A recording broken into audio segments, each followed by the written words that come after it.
Tuko hapa kwa ajili ya tuzo zilizotolewa na COSTECH kwa ajili ya ubunifu ambao umeweza kufika kwa wananchi na kuzalisha biashara za aina mbalimbali. Na tuzo hii nimeipata kwa sababu ya ufugaji wa samaki, viumbe mbalimbali vya bahari. Kuna samaki aina ya mwatiko, kuna samaki aina ya mkizi, lakini kuna chaza, majongo bahari, mwani na kadhalika, ambavyo vilikuwa hapo nyuma vifugiki baharini, lakini tumeweza kuvifuga.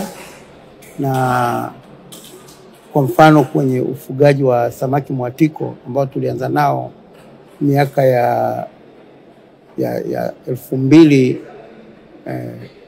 mpaka 2005, lakini tukawaendeleza kutoka 2005 mpaka sasa tunaendelea nao. Wametoka kwenye 0 tons, maana hawakuwepo, na mara ya mwisho nilioweza kuiona kwenye shirika la chakula duniani walikuwa wamefika tani 240 na wanaendelea. Lakini pia tumefuga perege, na perege hawa tumewafuga kwenye maji baridi na maji ya chumvi.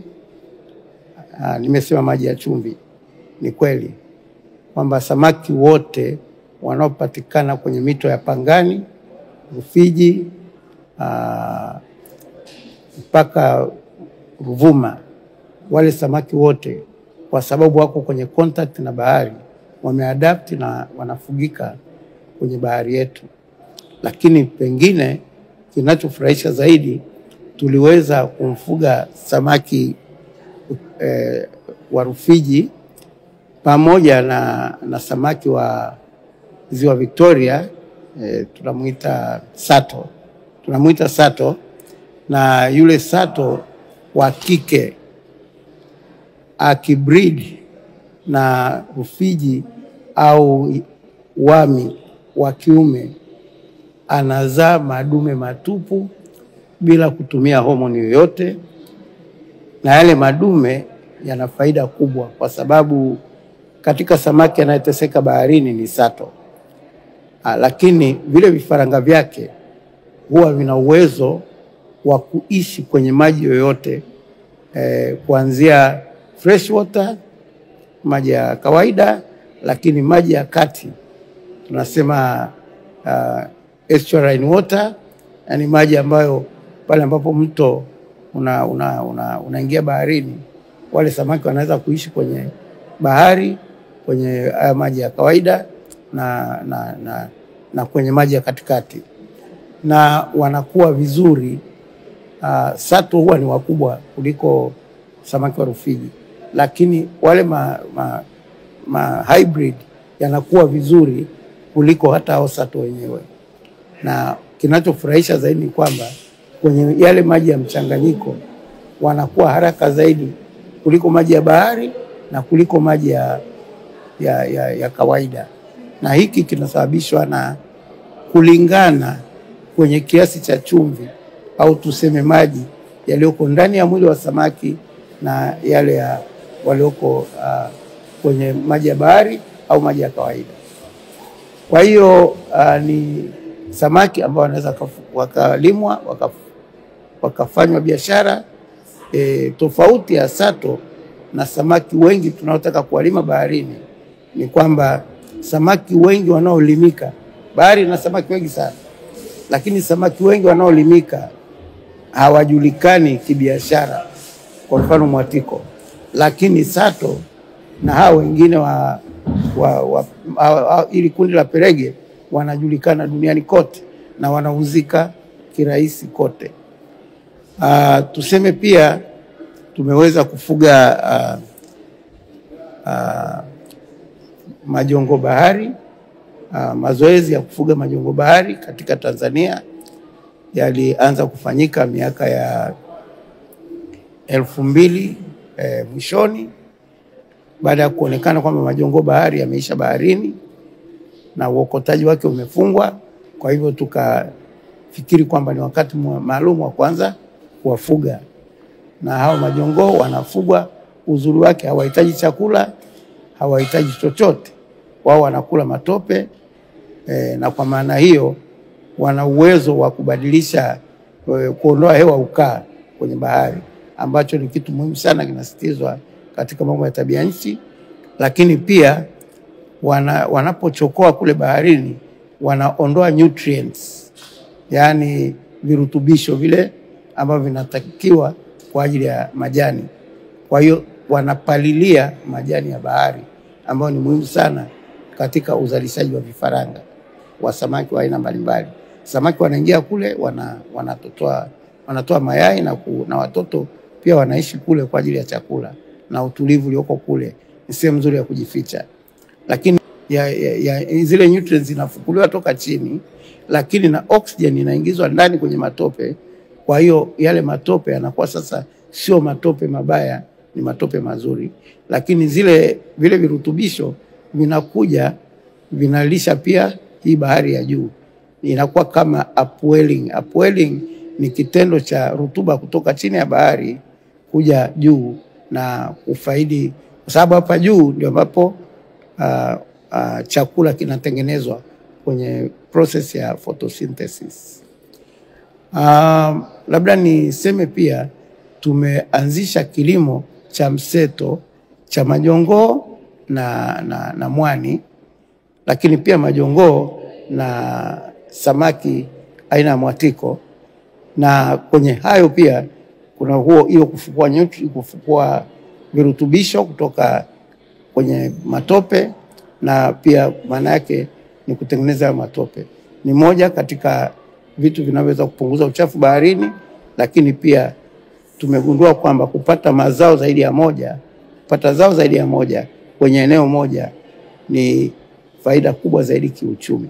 Labda nidokeze pia kwamba majongoo yanauzwa kwa bei kubwa kuliko mazao mengine yote ambayo tumewahi kuyapata kwenye bahari yetu, kwa maana kwamba katika soko la kawaida kilo ya majongoo inaweza ikafika $38, sio shilingi, lakini wanaweza kwenda mpaka $80 na kitu.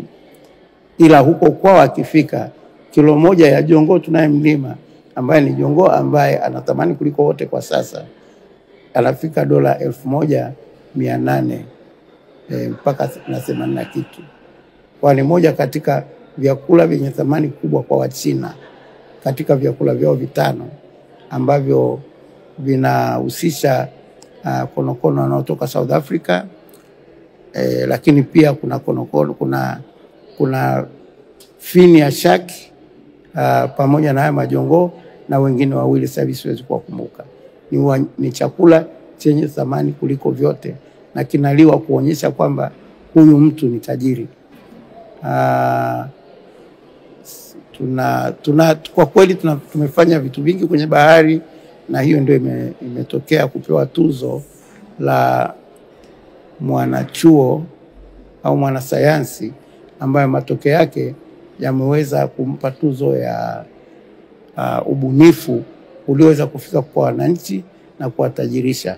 Eneo lingine ambalo tumelitengeneza sana ni kwamba ule mwani sasa wakulima wetu, badala ya kuuza ule mwani ghafi ambao bei yake ni kama shilingi 1,000 kwa kilo, na hiyo kilo inatoka kwenye kilo 10, kwa maana kwamba ni 10%, ni 10% ya ule mwani mbichi, na kwa hivyo ni kiasi kikubwa sana kinapungua. Kilo 10 unapata kilo 1, na maana yake unauza kwa bei ndogo. Lakini sasa wale wajasiriamali wamejifunza kwanza kuusaga ule mwani na kuuza ule unga. Labda katika hatua hii nieleze manufaa ya mwani. Mwani ni majani ya bahari. Majani ya bahari, kwa sababu baharini kuna chumvi nyingi, wanakuwa na chumvi za aina nyingi.